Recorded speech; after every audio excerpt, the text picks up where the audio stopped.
3 हत्याएं, 3 अंग, 300 साल पुराना एक ताबूत। रात को वह खुद खुलता है, सुबह तक वह खाली हो जाता है। पुलिस कहती है कोई हत्यारा नहीं है, पर ताबूत के अंदर का आईना कहता है अब तुम्हारी बारी है। इंस्पेक्टर सलीम, क्या तुम अपनी परछाई से लड़ सकते हो? वो ताबूत जो रात को खाली हो जाता है, एक हॉरर स्टोरी जो तुम्हें रात में लाइट जलाकर सुलाएगी। मिर्जापुर के पुराने कब्रिस्तान में घुसने से पहले सलीम अहमद ने एक बार और अपनी गाड़ी का दरवाजा खोलकर हवा में सूंघा। बदबू नहीं थी। बदबू तो उसे रास्ते भर परेशान करती रही थी। मुर्दा घर की फॉर्मलिन वाली गंध, सड़े हुए कपड़ों की बासी महक और कुछ ऐसा जिसे वह पहचान नहीं पाया था। लेकिन यहां कब्रिस्तान के फाटक पर खड़े होकर उसे कुछ भी नहीं सूंघ आया, सिर्फ खालीपन, जैसे इस जगह ने सांस लेना ही छोड़ दिया हो। सलीम 40 साल का था, लेकिन लगता था 50 से कम नहीं। आंखों के नीचे गहरे घेरे, चेहरे पर लगातार तनाव की रेखाएं, और बायां हाथ हमेशा कमर पर टिका रहता, जहां उसने सालों पहले किसी नशेड़ी के चाकू का निशान ढक रखा था।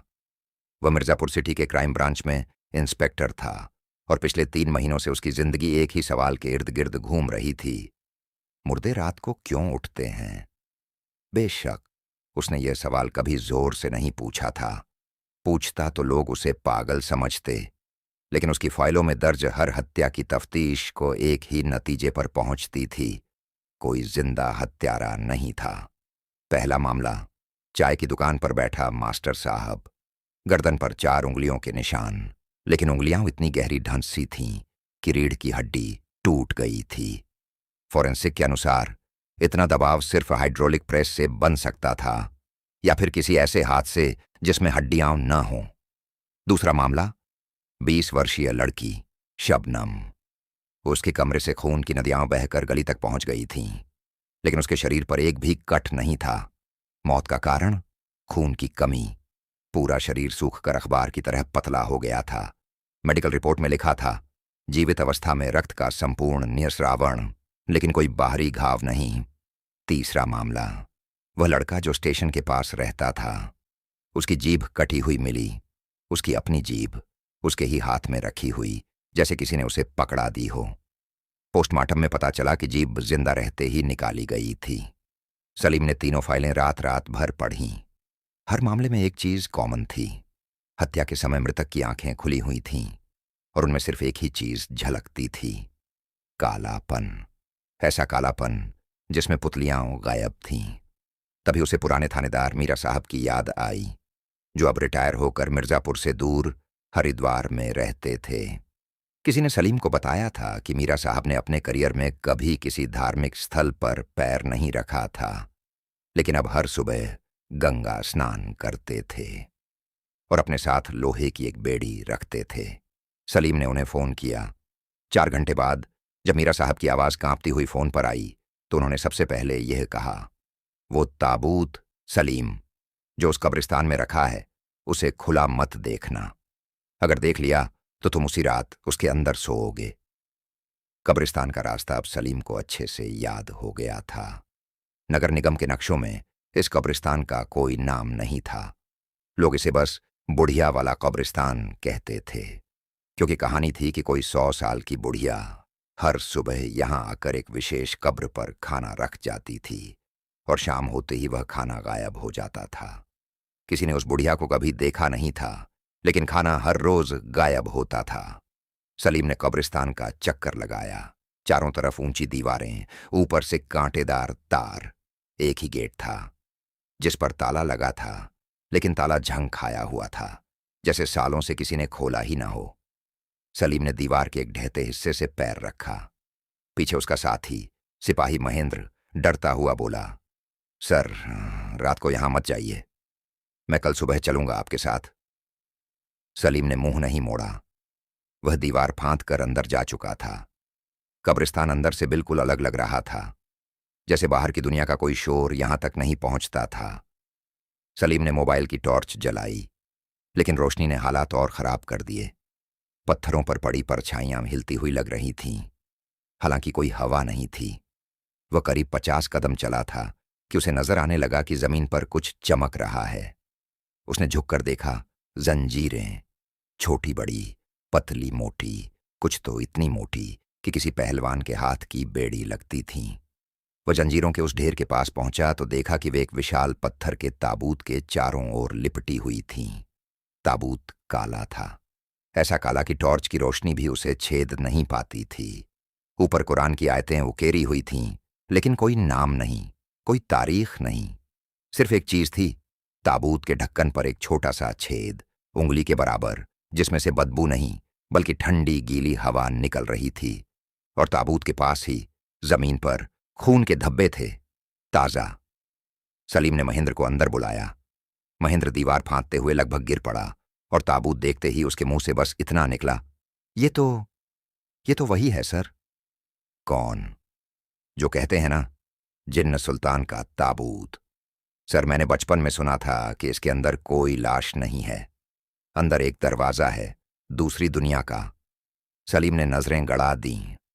वह ताबूत को छूने ही वाला था कि महेंद्र ने उसका हाथ पकड़ लिया। मत छूइए सर, कहते हैं जो भी इसे छूता है वह रात को सपने में उस औरत को देखता है जो अंदर से बोलती है। सलीम ने हाथ हटा लिया, लेकिन उसका दिल बोल रहा था कि वह उस छेद में झांके। उसने झांका, अंदर सब कुछ काला था, इतना काला कि जैसे कोई जगह ही ना हो। फिर 3 सेकंड बाद अंदर से एक छोटी सी रोशनी जली, जैसे कोई दिया किसी ने बहुत दूर जला दिया हो। उस रोशनी में सलीम ने देखा कि ताबूत का अंदरूनी हिस्सा किसी कमरे जैसा था। 4 दीवारें और बीच में एक पलंग। पलंग पर कोई लेटा हुआ था। रोशनी बुझ गई। सलीम ने झटके से अपना सिर पीछे खींचा। महेंद्र पहले ही 3 कदम पीछे हट चुका था। सर, आपने क्या देखा? उसकी आवाज फट रही थी। सलीम ने कोई जवाब नहीं दिया। उसने अपनी डायरी निकाली, वह डायरी जिसमें उसने तीनों हत्याओं के विवरण लिखे थे, और पन्ने पलटते हुए बोला, महेंद्र, हर हत्या के बाद मिलने वाली गुमशुदा चीजें याद हैं? हाँ सर, पहले में उंगलियां, दूसरे में कान, तीसरे में जीभ। किसने काटे? महेंद्र चुप था। सलीम ने ताबूत की तरफ देखा। हर बार जब यह ताबूत रात को खाली होता है तो यह कोई अंग ढूंढता है, शरीर का कोई हिस्सा। पर सवाल यह है, इसे चाहिए क्या? और क्यों अभी तक सिर्फ 3 लोग मरे हैं? इस शहर में हजारों लोग रहते हैं। तभी उसकी नजर ताबूत के बगल में रखे एक पुराने पत्थर के टुकड़े पर पड़ी, जिस पर कुछ उकेरा था। उसने पहुंच कर देखा। वह पुरानी फारसी लिपि में था और उर्दू के कुछ शब्द थे। सलीम ने उसे पढ़ने की कोशिश की, लेकिन बमुश्किल ही कुछ समझ आया। जब 7वां अंग पूरा होगा तो वह उठेगी और फिर किसी ताबूत की जरूरत नहीं रहेगी। 7वां अंग। सलीम के दिमाग में बिजली कौंधी। 3 लोग मारे जा चुके थे। 3 अंग, उंगलियां, कान, जीभ। अगर यह सिलसिला जारी रहा तो 4 और मौतें होंगी। महेंद्र, यहां से निकलो, अभी। सर, आप? मैं रुक रहा हूं। आज रात देखूंगा कि यह ताबूत कैसे खुलता है। महेंद्र ने उसे रोकने की कोशिश की, लेकिन सलीम पहले ही एक दूर के मजार के पीछे छुप चुका था। उसने अपना मोबाइल साइलेंट किया, अपनी सांस रोकी और घड़ी देखी। रात के 11:45। उसने 15 मिनट में 7 बार मोबाइल की घड़ी देखी। हर बार मिनट की सुई जैसे उल्टी घूम रही थी। 12 बजने में जैसे सदियां लग गईं। फिर जंजीरों ने आवाज दी। सलीम ने अपनी आंखें बंद कर लीं, फिर धीरे से खोलीं। ताबूत के चारों ओर लिपटी हुई मोटी लोहे की जंजीरें अपने आप हिल रही थीं, जैसे कोई अदृश्य हाथ उन्हें खोल रहा हो। आवाज तेज हुई, घर घर। फिर एक तेज चट और जंजीरें जमीन पर गिर गईं। ताबूत का ढक्कन हिला। सलीम ने अपनी सांस रोक ली। ढक्कन धीरे धीरे, बिना किसी आवाज के, अपने आप खुलने लगा। अंदर से एक सफेद धुआं निकला, ठंडा धुआं, जो सांप की तरह घूमता हुआ सलीम की तरफ बढ़ने लगा। उसने खुद को रोका। उसने महसूस किया कि उसके हाथ पैर सुन्न हो रहे थे। ताबूत पूरी तरह खुल गया था। सलीम ने उठकर देखा। अंदर कोई लाश नहीं थी, न हड्डियां न कफन। अंदर सिर्फ एक साधारण सा काला कपड़ा बिछा था, और उस पर रखा था एक आईना। पुराना, फटे किनारों वाला, चांदी के फ्रेम वाला आईना। उसमें कुछ नहीं दिख रहा था, सिवाय इसके कि सलीम उस आईने में अपना प्रतिबिंब देख सकता था, लेकिन उसकी परछाई नहीं थी। सलीम ने अपने पीछे देखा। मजार की दीवार पर उसकी परछाई साफ दिख रही थी। आईने के सामने क्यों गायब थी? तभी आईने के शीशे में कुछ और दिखा। उसके कंधे पर एक हाथ। कोई उसके पीछे खड़ा था। सलीम ने लपक कर घूम कर देखा, कोई नहीं था। जब वह फिर आईने की तरफ मुड़ा तो उसने देखा कि अब आईने में उसका प्रतिबिंब नहीं था, बल्कि एक औरत थी, अधेड़, बिल्कुल सफेद कपड़ों में, गीले बाल और आंखें पूरी तरह काली, जैसे उनमें पुतलियां ही ना हों। वह औरत मुस्कुराई। उसके दांत पीले और नुकीले थे। फिर बोली। आवाज सीधे सलीम के सिर के अंदर गूंजी, बाहर से नहीं। 4 और सलीम इंस्पेक्टर, 4 और अंग, फिर तुम मुझे देखोगे असली रूप में। सलीम के पैर जमीन से चिपक गए। वह हिल नहीं पा रहा था। उसने चीखने की कोशिश की, लेकिन आवाज नहीं निकली। अगले ही पल आईना धुंधला गया। धुआं वापस ताबूत में समा गया। ढक्कन अपने आप बंद हुआ और जंजीरें फिर से लिपट गईं। सब कुछ 5 सेकंड में वैसा ही हो गया जैसा पहले था। सलीम मजार के पीछे गिर पड़ा, पसीने से तर, कांपता हुआ। उसने अपना हाथ देखा। उसकी दाहिनी हथेली पर एक निशान था, जला हुआ, एक अक्षर, जीम, जिसका मतलब होता है जिन्न या जिस्म या जंजीर। सलीम कुछ नहीं समझ पाया, लेकिन एक बात साफ थी, वह अब इस ताबूत का हिस्सा बन चुका था। सुबह हुई तो सलीम कब्रिस्तान के बाहर सड़क पर बेहोश पाया गया। महेंद्र ने उसे अस्पताल पहुंचाया। होश आने पर सलीम ने सबसे पहले जो किया, वह अपने हाथ की जली हुई जीम को देखा।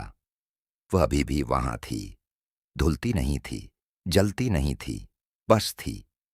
उसके बाद उसने थाने में जाकर सारी फाइलें निकालीं और एक नए नतीजे पर पहुंचा। हर हत्या के बाद ताबूत के अंदर से एक नई आवाज आती थी। जिसने उस आईने में देखा, वह या तो मर जाता था या गायब हो जाता था।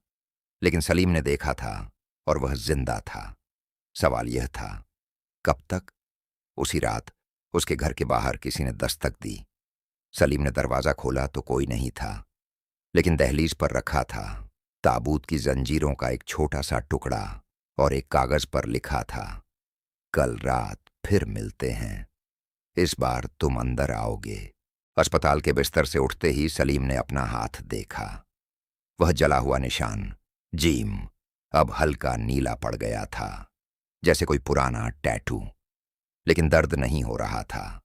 दर्द की जगह एक अजीब सी सुन्नत थी, जैसे उस हाथ की उंगलियां उसकी अपनी नहीं रह गई हों। नर्स ने उसे पानी का गिलास दिया तो उसने बाईं हाथ से पकड़ा। दाईं हाथ की उंगलियां हिल ही नहीं रही थीं।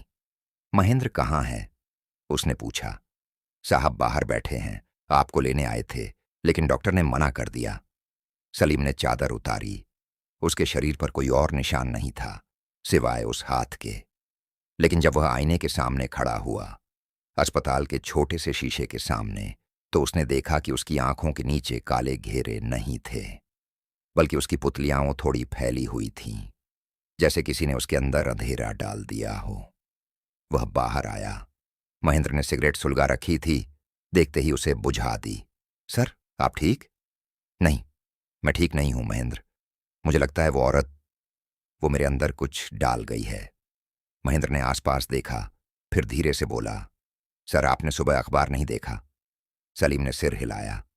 महेंद्र ने अपनी जेब से मुड़ा हुआ अखबार निकाला। स्थानीय संस्करण। पहले पन्ने पर बड़ी सुर्खियां थीं। मिर्जापुर में चौथी हत्या, एक व्यापारी की उंगलियां कटी मिली, जीभ गायब। सलीम ने अखबार छीन लिया। उसने पढ़ा, नाम, उम्र, जगह, सब कुछ वैसा ही था जैसा पिछले 3 मामलों में था, लेकिन इस बार एक फर्क था। रिपोर्ट के नीचे एक लाइन थी, मृतक के पास एक पर्चा मिला जिस पर लिखा था, यह चौथा है, 3 और। 3 और, सलीम ने धीरे से कहा, 3 और अंग, तब 7 पूरे होंगे, फिर वह उठेगी। कौन उठेगी सर? सलीम ने कोई जवाब नहीं दिया। वह कब्रिस्तान की तरफ देख रहा था, भले ही अस्पताल से वह नहीं दिख रहा था। उसे लगा जैसे कोई उसे बुला रहा है। बुलाहट आवाज में नहीं, बल्कि सीने में दबे एक दर्द की तरह थी। दोपहर के 3 बजे थे। सलीम अपने ऑफिस में बैठा था, तीनों केस फाइलें सामने रखी थीं। उसने एक नक्शा बनाया, हर हत्या की जगह को पिन से मार्क किया था। वे सब कब्रिस्तान से 3 किलोमीटर के दायरे में थीं, लेकिन चौथी हत्या थोड़ी दूर थी, करीब 5 किलोमीटर। जैसे कोई घेरा बढ़ रहा हो, तभी उसका मोबाइल बजा। अनजान नंबर। उसने उठाया। दूसरी तरफ से कोई आवाज नहीं आई, बस सांस लेने की आवाज, भारी, गीली, जैसे कोई बीमार हो। कौन? सलीम ने पूछा। क्लिक की आवाज आई, फिर लाइन कट गई। लेकिन कटने से पहले आखिरी सेकंड में उसे एक शब्द सुनाई दिया। मर्द की आवाज में नहीं, औरत की। वही आवाज जो उसने रात ताबूत के पास सुनी थी। शाम को आना, अकेले। सलीम ने फोन टेबल पर रख दिया। उसके हाथ कांप रहे थे। उसने अपनी दाहिनी हथेली पर बने जीम को देखा। वो अब थोड़ा और गहरा हो गया था, नीले से काले की तरफ बढ़ रहा था। महेंद्र ने दरवाजा खटखटाया। सर, चाय? अंदर आ। महेंद्र अंदर आया, चाय की ट्रे लिए। उसने सलीम के हाथ पर निशान देखा, लेकिन कुछ नहीं कहा। वह सलीम का 10 साल पुराना साथी था। उसने सलीम को बदतर हालात में भी देखा था, जब उसकी पत्नी ने उसे छोड़ा था, जब उसकी बेटी ने उससे बात करना बंद कर दिया था। लेकिन इतना सुन्न और खाली सलीम को उसने कभी नहीं देखा था। सर, मैं आज रात आपके साथ चलूंगा, चाहे आप मुझे रोकें तो भी। तू नहीं आ सकता महेंद्र। क्यों? सलीम ने उसकी तरफ देखा। उसकी आंखों में पहली बार डर नहीं, बल्कि कुछ और था, जैसे कोई फैसला कर लिया हो। क्योंकि उसने कहा है, अकेले, और अगर मैं तुझे ले गया तो वह तुझे मार डालेगी। महेंद्र चुप हो गया। चाय ठंडी हो गई। दोनों कुछ देर बैठे रहे। फिर सलीम ने अपनी अलमारी खोली। अंदर से एक पुरानी रिवॉल्वर निकाली, जो उसने 10 साल पहले आखिरी बार इस्तेमाल की थी। उसने चेक किया, 5 राउंड थे। ये किसके लिए है सर? महेंद्र ने पूछा। पता नहीं, उसके लिए या अपने लिए। शाम 5 बजे, सूरज डूबने से ठीक पहले, सलीम कब्रिस्तान पहुंचा। इस बार वह दीवार नहीं फांद रहा था। वह सीधे गेट के पास गया। गेट पर ताला टूटा हुआ पड़ा था, जैसे किसी ने अभी अभी तोड़ा हो। अंदर कब्रिस्तान अलग लग रहा था, दिन के उजाले में भी। पेड़ों की परछाइयां जमीन पर नहीं पड़ रही थीं। वे हवा में लटक रही थीं, जैसे कोई अदृश्य दीवार उन्हें जमीन तक पहुंचने न दे रही हो। सलीम ताबूत के पास पहुंचा।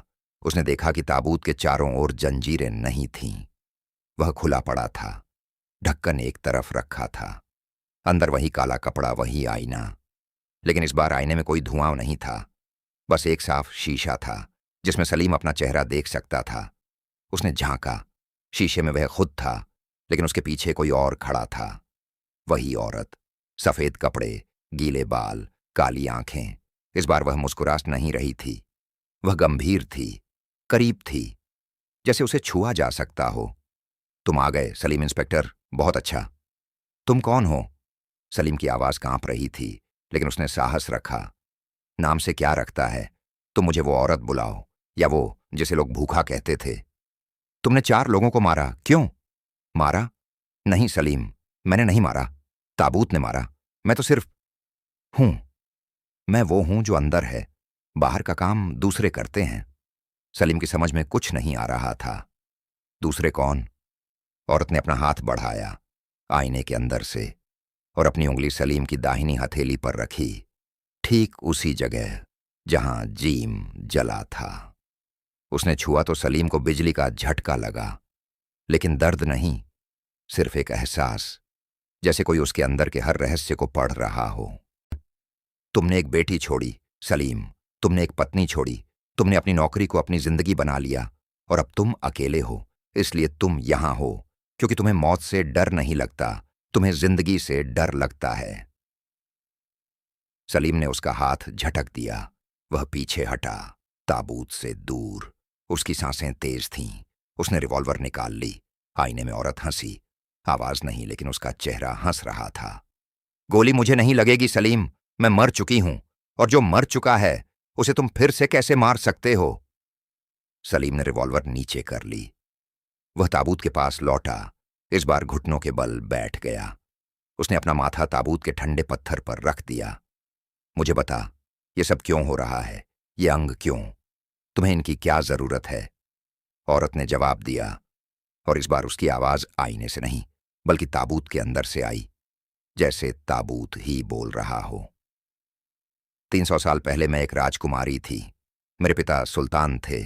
एक दिन मैंने उनके खिलाफ बात कर दी, सच बोल दिया। उन्होंने मुझे जिंदा दफन करवा दिया, इसी ताबूत में, बिना खाने के, बिना पानी के, बस एक आईना दिया था ताकि मैं खुद को मरते देखती रहूं। सलीम चुप था। मैंने 3 दिन तक चीखी, 3 रात तक दीवारों को खरोंचा, और जब मैं मरी तो मेरी रूह इसी ताबूत में कैद हो गई। आईना मेरा कारागार है, मैं बाहर नहीं निकल सकती। लेकिन उसने रुककर कहा, अगर कोई जिंदा इंसान इस ताबूत के अंदर अपने 7 अंग चढ़ा दे, 7 अलग अलग लोगों के, तो मेरा शरीर बन जाएगा। हड्डियों के ऊपर नसें, नसों के ऊपर खाल, और खाल के ऊपर मैं। फिर मैं बाहर आ सकती हूं। 7 अंग, सलीम ने दोहराया। उंगलियां, कान, जीभ, बाकी क्या हैं? नाक, होंठ, पलकें, और आखिरी आंखें। सलीम के दिमाग में सब कुछ साफ हो गया। 3 अंग पूरे हो चुके थे। चौथा अंग, नाक, किसी के पास से लिया जाना बाकी था। फिर होंठ, फिर पलकें, फिर आंखें। तुम चाहते हो मैं बाहर आऊं, सलीम? नहीं। तो रोको मुझे। पर रोकना इतना आसान नहीं है, क्योंकि यह सब करने वाला मैं नहीं हूं। तो कौन है? औरत ने कहा। वो जो ताबूत की जंजीरें हटाता है, वो जो अंग ढूंढता है, वो जिसे तुम हर सुबह शीशे में देखते हो लेकिन पहचानते नहीं। सलीम समझ गया। उसका चेहरा पीला पड़ गया। तुम्हारी परछाई सलीम, तुम्हारी अपनी परछाई, जो इस ताबूत के संपर्क में आने के बाद जिंदा हो गई है। और अब वह अकेले निकलती है रात को और ढूंढती है लाशों के लिए अंग। वह तुम हो, पर तुम नहीं। सलीम कब्रिस्तान से बाहर भागा। उसने रुककर अपने पीछे देखा। उसकी परछाई थी, सामान्य, काली, साधारण परछाई। लेकिन जब उसने अपना हाथ हिलाया, परछाई हिली। फिर भी उसे लगा कि उसकी परछाई आधे सेकंड की देरी से हिल रही है, जैसे उसे खुद हिलने का फैसला करने में थोड़ा समय लग रहा हो। वह अपने घर पहुंचा। अंदर सब कुछ ज्यों का त्यों था। उसने बाथरूम में जाकर सारी लाइटें जला दीं ताकि परछाई न बने। लेकिन पानी के नल में, खिड़की के शीशे में, चमकती टाइलों पर हर जगह उसकी परछाई थी, और हर जगह वह 1 सेकंड की देरी से चल रही थी। रात के 11 बजे उसने रसोई में खाना बनाया। जब वह खाना खा रहा था तो उसने देखा कि उसके सामने वाली दीवार पर उसकी परछाई खाना नहीं खा रही थी। वह उसे देख रही थी और मुस्कुरा रही थी। वही मुस्कान जो ताबूत वाली औरत की थी। सलीम का हाथ रुक गया। उसने रिवॉल्वर निकाली और परछाई पर तान दी। परछाई हंसी। अब आवाज भी आ रही थी, धीमी, कर्कश, जैसे किसी पुराने रेडियो पर गाना बज रहा हो। गोली तो तुम चला सकते हो सलीम, पर बता, अपने ऊपर या मुझ पर? तुम क्या चाहती हो? वही जो तू चाहता है। 7 अंग, फिर सब खत्म, फिर मैं आजाद, और तू अपनी जिंदगी जी। तुम मुझसे क्यों पूछ रही हो? तुम्हें तो खुद ही चाहिए अंग। नहीं, मैं अंग नहीं ले सकती। मैं सिर्फ हूं। अंग तेरी परछाई लेती है, और वह तब तक लेगी जब तक 7 न हो जाए, चाहे तू रोके चाहे न रोके। सलीम ने रिवॉल्वर नीचे रख दी। वह उठा और दीवार के सामने गया। उसने अपनी परछाई को छूने की कोशिश की, और उसकी उंगली दीवार में ढंस गई, जैसे दीवार पानी हो गई हो। उसने हाथ खींचा तो उंगली बाहर आई, साफ, सूखी, बिना किसी निशान के। परछाई ने फिर कहा, कल रात 5वां अंग होगा। नाक, तू मेरे साथ चल, या फिर मैं अकेले चली जाऊंगी। पर याद रख, जिसके भी हाथ से अंग निकलेगा उसी के हाथ पर जीम जलेगा, और तेरे दोनों हाथों में अभी जगह है। उस रात सलीम ने सोचा। उसने महेंद्र को फोन किया और कहा, महेंद्र, एक काम कर, पुराने रिकॉर्ड खंगाल। मिर्जापुर के इतिहास में किसी सुल्तान की बेटी का जिक्र ढूंढ जिसे जिंदा दफन किया गया हो। 300 साल पुराना कोई मामला। सर, इतने पुराने रिकॉर्ड? मिलेंगे। नगर पालिका के बेसमेंट में पड़े हैं, ढूंढना पड़ेगा। और आप? मैं अपनी परछाई से बात करूंगा। फोन रखने के बाद सलीम ने एक काम किया। उसने घर की सारी लाइटें बुझा दीं। पूरा घर अंधेरे में डूब गया। अब परछाई कहीं नहीं थी, क्योंकि परछाई बनने के लिए रोशनी चाहिए। लेकिन अंधेरे में भी उसे लग रहा था कि कोई उसके बाएं कंधे पर बैठा है। कोई सांस ले रहा है, भारी, गीली सांसें, और एक फुसफुसाहट। बुझाने से क्या होगा सलीम, मैं तो तेरे अंदर हूं, अब हमेशा के लिए। सलीम ने आंखें बंद कर लीं। उसकी दाहिनी हथेली पर जीम जल रहा था, अब दर्द से, जैसे कोई गरम लोहा उसकी हड्डी तक उतर रहा हो। उसने दांत पीस लिए और सोचा, मैं इसे रोकूंगा। भले ही मुझे अपनी परछाई काटनी पड़े। अगली सुबह उठा तो पहली चीज जो उसने देखी वह उसके बाथरूम के शीशे में अपना चेहरा नहीं देख पाया, क्योंकि शीशे पर खून से लिखा था, आज रात नाक चौराहे पर 12:30 बजे आना मत भूलना। सलीम ने उस सुबह चाय नहीं पी, नाश्ता नहीं किया।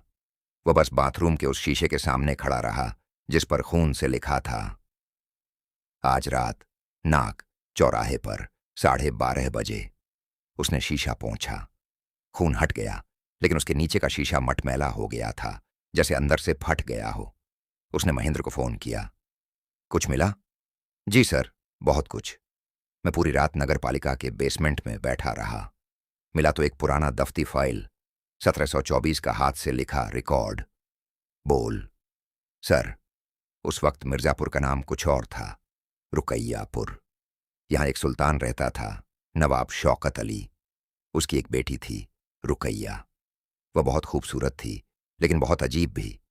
कहते थे उसकी आंखों में कोई पुतली नहीं थी, बस कालापन। एक दिन उसने अपने पिता के खिलाफा बोल दिया। सुल्तान ने उसे जिंदा दफन करवा दिया, एक ताबूत में, उसी कब्रिस्तान में। सलीम की सांसें तेज हो गईं। आगे बोल। सर, दफनाने के 3 दिन बाद सुल्तान खुद अपने कमरे में मरा पाया गया। उसकी नाक कटी हुई थी। उसके बाद हर 3 दिन पर एक शख्स मरता। 7 मौतों के बाद एक फकीर ने ताबूत पर कुरान की आयतें लिख दीं और लोहे की जंजीरों से बांध दिया। तब जाकर मौतें रुकीं। 7 मौतें, सलीम ने दोहराया। 7 अंग। तो ये पहली बार नहीं हो रहा? जी नहीं सर, ये तीसरी बार है। पहली बार 1724 में, दूसरी बार 1942 में, अंग्रेजों के जमाने में, और अब तीसरी बार। हर बार ताबूत खुलता है, 7 अंग लिए जाते हैं, और फिर क्या? महेंद्र चुप हो गया। फिर बोला, फाइल में लिखा है, फिर रुकैया उठती है, अंधेरा फैलाती है और जिसे चाहती है अपने ताबूत में ले जाती है। लेकिन दूसरी बार 1942 में अंग्रेजों ने उसे रोकने की कोशिश की थी। उन्होंने ताबूत के ऊपर कंक्रीट डाल दी थी, पर असर नहीं हुआ। मौतें हुईं। फिर एक अंग्रेज पादरी ने ताबूत के अंदर एक आईना रख दिया। कहते हैं उस आईने ने रुकैया को कैद कर लिया। वही आईना जो अब भी ताबूत में है। जी सर। पर सर, एक बात और। फाइल के आखिरी पन्ने पर हाथ से लिखा था, जो भी उस आईने में अपना चेहरा देखेगा उसकी परछाई आजाद हो जाएगी और परछाई ही अंग ढूंढेगी। सलीम के हाथ में फोन लगभग गिर गया। उसने आईने में अपना चेहरा देखा था, कब्रिस्तान में, ताबूत खुलने के बाद। महेंद्र, आज रात चौराहे पर कोई मरेगा, मुझे रोकना है। कैसे रोकेंगे सर? आपकी परछाई आपका ही हिस्सा है। आप जहां जाएंगे वह भी वहां होगी। सलीम ने लाइन काट दी। वह अपनी परछाई को देखने लगा।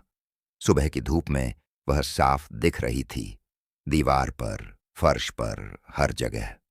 और वह हर बार 1 सेकंड की देरी से हिल रही थी, जैसे उसे आदेश का इंतजार हो। दोपहर 12 बजे सलीम शहर के उस चौराहे पर पहुंचा जिसका जिक्र शीशे पर लिखा था। चौराहा सुनसान नहीं था। वहां एक चाय की टपरी थी, 2-3 रिक्शे खड़े थे और एक बेघर औरत फुटपाथ पर सो रही थी। बूढ़ी पतली लत्तों में लिपटी हुई, उसकी नाक लंबी और नुकीली थी। सलीम ने पहचान लिया, ये वही नाक थी जो आज रात कटने वाली थी। वो औरत के पास गया, झुककर बोला, मां उठो, यहां मत सो। औरत की आंख खुली। एक आंख, दूसरी सफेद हो चुकी थी। वह बोली, कौन हो तुम? पुलिस, मैं तुम्हें ले जाऊंगा, सुरक्षित जगह। औरत हंसी। पुलिस? मुझे पुलिस से क्या डर, मैं तो मर चुकी हूं, बस सांस ले रही हूं। सलीम ने उसका हाथ पकड़ा। हाथ बर्फ जैसा ठंडा था, हड्डियों का ढांचा। उसने औरत को उठाया, अपनी गाड़ी की तरफ ले जाने लगा। तभी उसने देखा, उसकी परछाई वहां नहीं थी। उसकी परछाई फुटपाथ पर थी, लेकिन वह उसके पीछे नहीं चल रही थी। वह वहीं खड़ी थी जहां वह औरत सो रही थी। सलीम ने पीछे मुड़कर देखा। उसकी परछाई अब एक अलग शक्ल ले चुकी थी। वह अब सिर्फ काला धब्बा नहीं थी, उसके हाथ पैर बन चुके थे, चेहरा बन चुका था। वह रुकैया थी, जैसी सलीम ने आईने में देखी थी। सफेद कपड़े, काले गहरे, और वही मुस्कान। परछाई ने उस औरत की तरफ देखा जो अब सलीम के कंधे से लटक रही थी। फिर वह धीरे धीरे जमीन पर रेंगती हुई उनकी तरफ बढ़ी। महेंद्र, गाड़ी स्टार्ट कर, सलीम चिल्लाया। महेंद्र गाड़ी में बैठा था। उसने इग्निशन घुमाया। परछाई ने उसकी तरफ देखा। महेंद्र की गर्दन पर एक काला निशान बन गया, जैसे कोई हाथ उसका गला दबा रहा हो। नहीं, सलीम चिल्लाया। वह परछाई के पास भागा, लेकिन उसने देखा कि परछाई पर उसके पैर नहीं पड़ रहे थे। वह छाया थी, कोई नहीं छू सकता था। उसने अपनी रिवॉल्वर निकाली, परछाई की तरफ तानी, लेकिन गोली चला भी देता तो क्या होता? परछाई पर गोली लगती भी तो वह जमीन में धंस जाती, उसके अंदर नहीं। परछाई ने अपना हाथ बढ़ाया और उस बेघर औरत के चेहरे को छुआ। औरत की आंखें फटी रह गईं। उसने चीखने की कोशिश की, लेकिन आवाज नहीं निकली, क्योंकि परछाई ने उसकी नाक पकड़ ली थी और धीरे धीरे खींच रही थी। सलीम ने वह नजारा देखा। उसने अपनी आंखें बंद कर लीं। जब खोलीं तो वह औरत जमीन पर गिर चुकी थी, बेहोश। उसकी नाक अभी भी जुड़ी हुई थी। परछाई ने नाक काटी नहीं थी, उसने सिर्फ छुआ था। क्यों नहीं काटा? सलीम ने पूछा। परछाई यानी रुकैया उसके सामने आकर रुकी। उसने अपना काला पुतलीहीन चेहरा सलीम के चेहरे से कुछ इंच दूर कर लिया, फिर बोली। आवाज अब पूरी तरह औरत की थी, सलीम के सिर के अंदर नहीं। क्योंकि आज रात का टारगेट तू नहीं चुनता सलीम, मैं चुनती हूं, और मैंने अभी तय नहीं किया है। तो तुझे क्या चाहिए? तुझे तेरे साथ चलना है, ताबूत के पास, आज रात 12:30 अकेले। और इस बार तू अंदर आएगा शाम 6 बजे। सलीम अपने घर में था। उसने फिरोजा, अपनी पूर्व पत्नी को फोन किया। 10 साल बाद उसने नंबर मिलाया और फोन उठते ही कहा, फिरोजा, मैंने तुम्हें कभी माफी नहीं मांगी। मैं बुरा पति था, बुरा पिता था। दूसरी तरफ से सन्नाटा था। फिर उसकी बेटी जरीना की आवाज आई, अब्बू, आप? सलीम की आंखों में आंसू आ गए। हाँ बेटा, मैं। सुनो, मैंने तुम्हें बहुत दुख दिया। मैं नहीं चाहता था, लेकिन कुछ चीजें ऐसी होती हैं जो हाथ से निकल जाती हैं। अब्बू, आप कहाँ हैं? आपकी आवाज अजीब है। मैं बस ये कहना चाहता था कि मैं तुमसे प्यार करता हूं। हमेशा किया, बस जता नहीं पाया। अब्बू, मैं कल मिलने आ रही हूं, थाने पर, ठीक है? सलीम ने कोई जवाब नहीं दिया। उसने फोन रख दिया। वह जानता था कि कल हो सकता है या न हो। रात 9 बजे उसने अपनी पुरानी पुलिस डायरी खोली, जिसमें उसने हर केस के बारे में नोट्स बनाए थे। उसने पन्ने पलटे और एक अजीब बात नजर आई। पिछले 4 मामलों में हर मृतक की जन्मतिथि एक जैसी थी। सलीम ने ध्यान से देखा। सबका जन्म 10 अक्टूबर को हुआ था, अलग अलग सालों में, लेकिन एक ही तारीख। उसने महेंद्र को फोन किया। उस बेघर औरत की जन्मतिथि निकाल। 15 मिनट बाद महेंद्र ने कहा, सर, वह भी 10 अक्टूबर की है। सलीम के होश उड़ गए। मतलब सिर्फ उन्हीं को निशाना बनाया जा रहा है जिनका जन्म एक तारीख को हुआ? जी सर। और सर, एक बात और, आपका जन्म भी 10 अक्टूबर को हुआ है। मैंने आपकी फाइल देखी। फोन सलीम के हाथ से छूट गया। वह समझ गया, ये कोई रैंडम हत्याएं नहीं थीं। यह एक पैटर्न था, और वह खुद इस पैटर्न में था। परछाई दीवार पर बनी थी, अब साफ दिख रही थी। उसके 2 हाथ थे, 2 पैर थे, और एक चेहरा था, रुकैया का चेहरा। वह बोली, हाँ सलीम, तू भी उनमें से एक है जिनका जन्म उसी रात हुआ जब मैं मरी थी। 10 अक्टूबर 1724, मेरी मौत की रात। तुम सब मेरे बच्चे हो, और तुम सबके अंदर मेरा अंश है। यही कारण है कि तेरी परछाई मुझ में बदल गई। तू मेरा हिस्सा है। रात 11 बजे सलीम तैयार हो गया। उसने काली जीन्स पहनी, काला जैकेट और 2 रिवॉल्वर, एक बेल्ट पर, एक बूट में। उसने अपनी दाहिनी हथेली पर बने जीम को देखा। वह पूरा काला हो चुका था, और उसके आसपास त्वचा फट रही थी, जैसे कुछ अंदर से बाहर आ रहा हो। उसने अपना आखिरी फोन किया जरीना को। बेटा, मैं नहीं आ पाऊंगा कल, पर एक बात याद रखना, तुम बहुत मजबूत हो। तुमने मुझे जरूरत से ज्यादा ताकत दी है। अब्बू, रो मत, मैं आ रही हूं। आपका घर पता है मुझे। नहीं, मत आना, कृपा करके। मैं कहीं और जा रहा हूं। कहां? सलीम ने जवाब नहीं दिया। उसने फोन रख दिया और घर से निकल गया। रात ठीक 12:30 बजे वह कब्रिस्तान के गेट पर खड़ा था। गेट पूरा खुला था, जैसे कोई उसका इंतजार कर रहा हो। अंदर कब्रिस्तान जल रहा था, मोमबत्तियों से नहीं बल्कि नीली आग से। हर कब्र पर एक नीली लौ जल रही थी, जो हिलती नहीं थी, बुझती नहीं थी, बस जलती रहती थी। वह ताबूत के पास पहुंचा। ताबूत खुला था, ढक्कन पहले से ही एक तरफ रखा था। अंदर आईना था और आईने में रुकैया खड़ी थी। इस बार मुस्कुरा रही थी। उसके दांत साफ थे, सफेद थे। उसके बाल सूखे हुए थे, संवरे हुए थे। वह तैयार थी। अंदर आओ सलीम, देर मत करो। तुम्हें मेरी क्या जरूरत है? पांचवां अंग तो तुझे चाहिए। पांचवां अंग नाक मैं ले सकती हूं किसी से भी, पर सातवां अंग आंखें सिर्फ उसी की ले सकती हूं जिसने मुझे आईने में देखा हो, जिसकी परछाई मैं बन गई हूं। तू मेरी आंखें लेना चाहती है? नहीं, तू खुद देगा जब समय आएगा। सलीम ने ताबूत में एक पैर रखा। पत्थर ठंडा था, लेकिन अंदर की हवा गर्म थी। उसने दूसरा पैर भी अंदर रख दिया। अब वह ताबूत के अंदर खड़ा था, बिल्कुल उसी जगह जहां 300 साल पहले रुकैया मरी थी। और फिर अचानक ढक्कन अपने आप बंद हो गया। अंदर पूरा अंधेरा था। सलीम ने अपना मोबाइल निकाला। कोई रोशनी नहीं। बैटरी थी, डिस्प्ले ऑन था, लेकिन रोशनी नहीं हो रही थी। वह अंधेरे में था, पूर्ण अंधेरे में। तभी एक हाथ ने उसकी कलाई पकड़ी, ठंडा, हड्डी जैसा हाथ। रुकैया, अब तू मेरे साथ है सलीम। अब तू देखेगा कि मैं क्या हूं और तू क्या बनने वाला है। ताबूत के अंदर सलीम ने आवाजें सुनी, चीखें, रोना, किसी औरत की हिचकियां। वह 300 साल पुरानी चीखें थीं, रुकैया की, जब उसे जिंदा दफन किया जा रहा था। फिर उसने अपने पैरों के नीचे जमीन महसूस की, लेकिन ताबूत तो पत्थर का था। जमीन कहां से आई? उसने नीचे देखा। वह अब ताबूत में नहीं था, वह किसी दूसरी जगह था। एक काला कमरा, चारों तरफ दर्पण और बीच में एक पलंग। पलंग पर एक औरत लेटी थी, रुकैया, असली रुकैया। उसकी आंखें खुली थीं, पूरी तरह काली, बिना पुतलियों के। वह सांस नहीं ले रही थी, लेकिन उसके होंठ हिल रहे थे।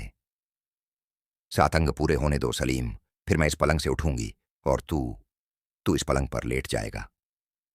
मैं नहीं लेटूंगा। पर तू पहले ही लेट चुका है सलीम। जब से तूने उस आईने में देखा था, तब से तू मेरी जगह ढूंढ रहा था, और अब मिल गई। सलीम ने जोर से चीख कर अपनी आंखें खोलीं। वह फिर से ताबूत के बाहर था, जमीन पर गिरा हुआ। ताबूत का ढक्कन बंद था, जंजीरें लगी हुई थीं। सुबह होने वाली थी। उसके बाजू में दर्द था। उसने देखा उसकी बाईं हथेली पर भी अब जीम जल चुका था, दोनों हाथों पर। वह पूरी तरह निशानों से भर चुका था। उसके पास एक मोबाइल मैसेज था, महेंद्र का।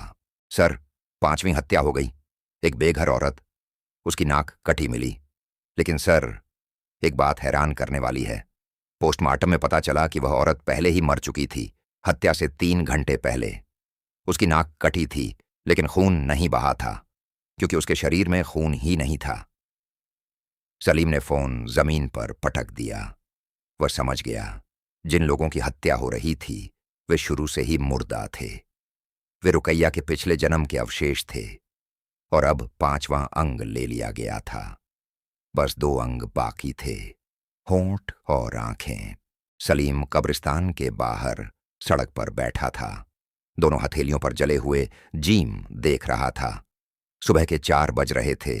आसमान में बादल थे, चांद ढका हुआ था। उसने महेंद्र का मैसेज फिर से पढ़ा। वह औरत पहले ही मर चुकी थी, हत्या से 3 घंटे पहले। मतलब रुकैया को जिंदा अंगों की जरूरत नहीं थी, उसे सिर्फ अंगों की जरूरत थी, चाहे वे किसी जिंदा से लिए जाएं या मुर्दा से। और जिन लोगों का जन्म 10 अक्टूबर को हुआ था, वे सब उसकी संपत्ति थे, जैसे कोई बैंक का लॉकर हो, जिसमें उसने सालों पहले अपने अंग जमा कर दिए हों। उसने महेंद्र को फोन किया। महेंद्र, 10 अक्टूबर को जन्मे लोगों की लिस्ट बना, पूरे शहर की। सर, वह लिस्ट तैयार है। मैंने रात भर काम किया। कुल 47 लोग हैं। आप, आपकी बेटी जरीना और बाकी। सलीम का दिल धड़कना भूल गया। जरीना, उसका जन्म भी 10 अक्टूबर को? जी सर, आपकी फाइल में है, 10 अक्टूबर 2004। सलीम को अब सब समझ आ गया। रुकैया ने उसे इसलिए चुना था क्योंकि उसी के खून में उसकी नस दौड़ती थी। और अब वह नस जरीना तक पहुंच चुकी थी। छठा अंग, होंठ। किसी और के नहीं, जरीना के होंठ होंगे। वह उठा। उसके पैर कांप रहे थे, लेकिन वह दौड़ा। गाड़ी में बैठा, इंजन चालू किया और सीधा अपने पुराने घर की तरफ निकल गया, जहां जरीना अपनी मां के साथ रहती थी। 3 साल में वह पहली बार उस ओर जा रहा था।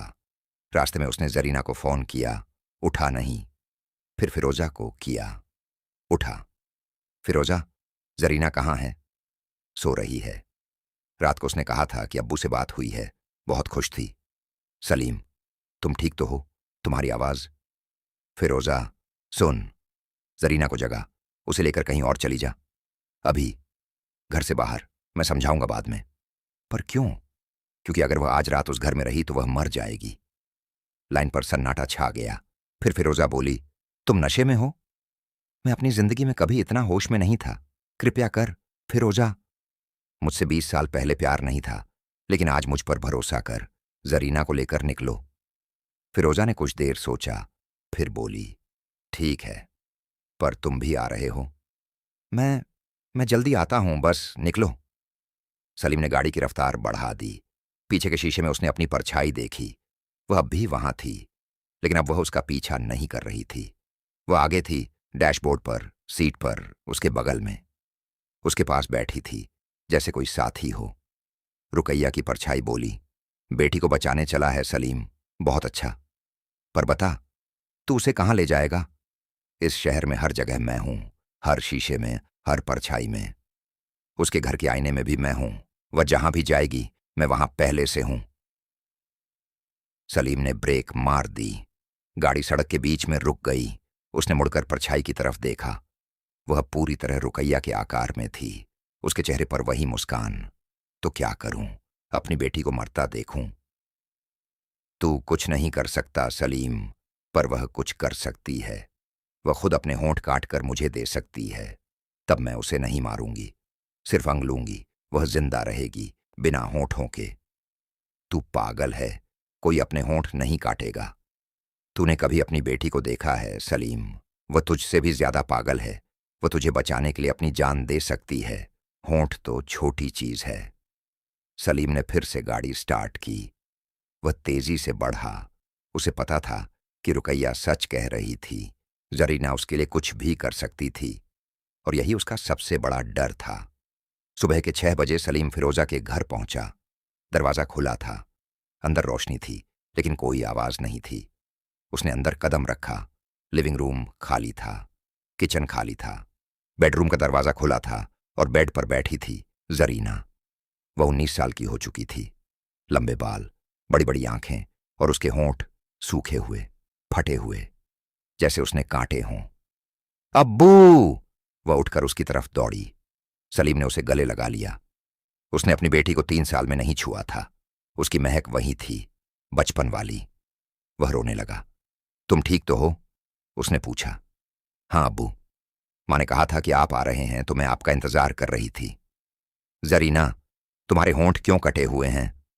जरीना ने अपने होंठों को छुआ। खून लगा था। उसने हैरानी से कहा, मैं पता नहीं, मैं सो रही थी। सपने में किसी ने कह रहा था, अपने होंठ काटो, और मैंने काट लिए। मुझे दर्द भी नहीं हुआ। सलीम का चेहरा सफेद पड़ गया। रुकैया उसके सपनों में आ चुकी थी। इसका मतलब था कि छठा अंग, होंठ, पहले ही लिए जा चुके थे। जरीना के नहीं, लेकिन किसी और के, या फिर आधे में था ये।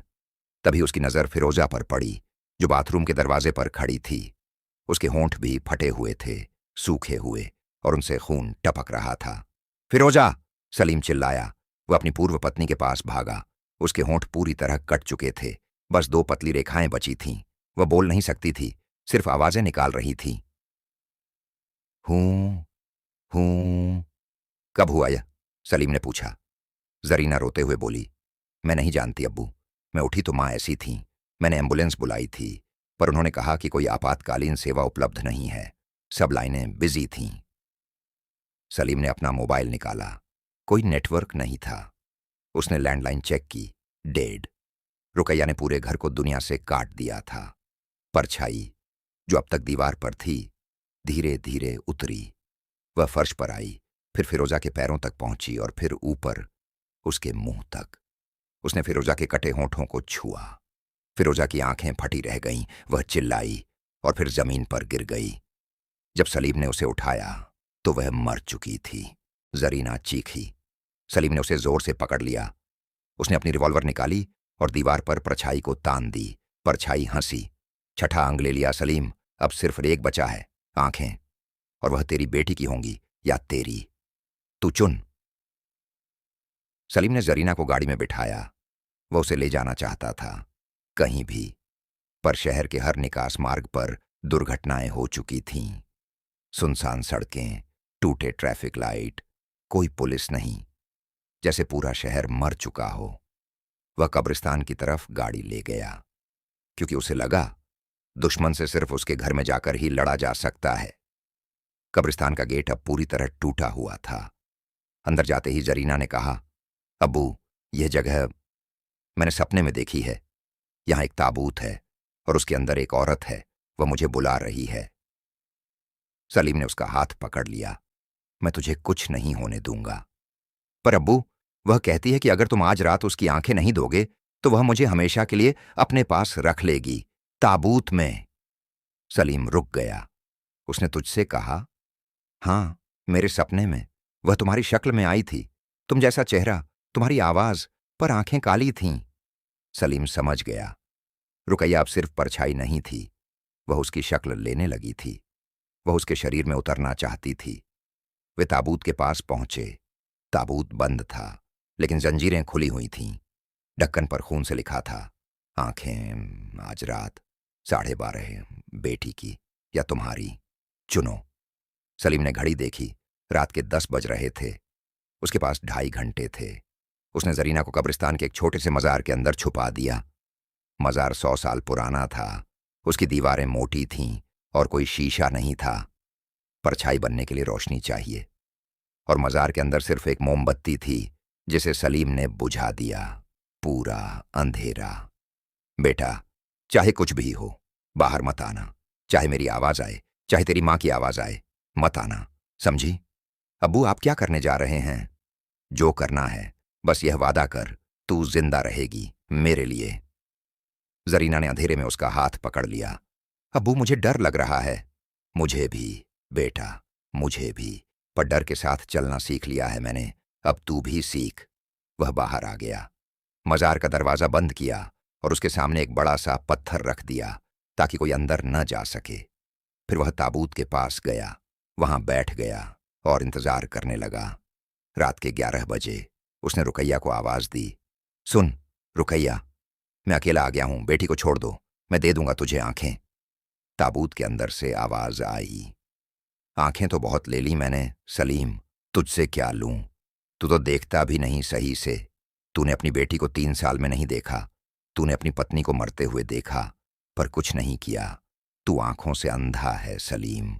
मुझे चाहिए वो आंखें जो देख सकें तेरी बेटी की। तो मैं क्या करूं? बस उसे बाहर निकाल, मजार से बुला ले, बस इतना कर दे और मैं तुझे छोड़ दूंगी। तू जी ले अपनी जिंदगी। सलीम ने सिर हिलाया। वह मजार के पास गया, पत्थर हटाया, दरवाजा खोला। अंदर अंधेरा था। जरीना, बाहर आजा। अंदर से कोई आवाज नहीं आई। जरीना। वह अंदर गया, टॉर्च जलाई। मजार खाली था। बीच में एक काला सा गड्ढा था, जैसे जमीन फट गई हो, और उस गड्ढे के अंदर जरीना की चीखें आ रही थीं। अब्बू, मुझे बचाओ, वह मुझे खींच रही है। सलीम गड्ढे में कूद गया। वह अंधेरे में गिरता चला गया। 10 फीट, 20 फीट, 30 फीट। फिर उसकी पीठ किसी सख्त चीज पर लगी। पत्थर का फर्श। वह उठा। चारों तरफ आईने थे। वही कमरा जहां वह ताबूत के अंदर पहुंचा था, और बीच में पलंग पर लेटी थी जरीना।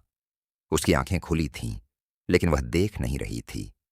उसकी आंखों के सामने रुकैया खड़ी थी, असली रुकैया। उसके हाथ में एक छुरी थी और वह जरीना की आंखों की तरफ बढ़ रही थी। नहीं, सलीम चिल्लाया और उसने रुकैया पर गोली चला दी।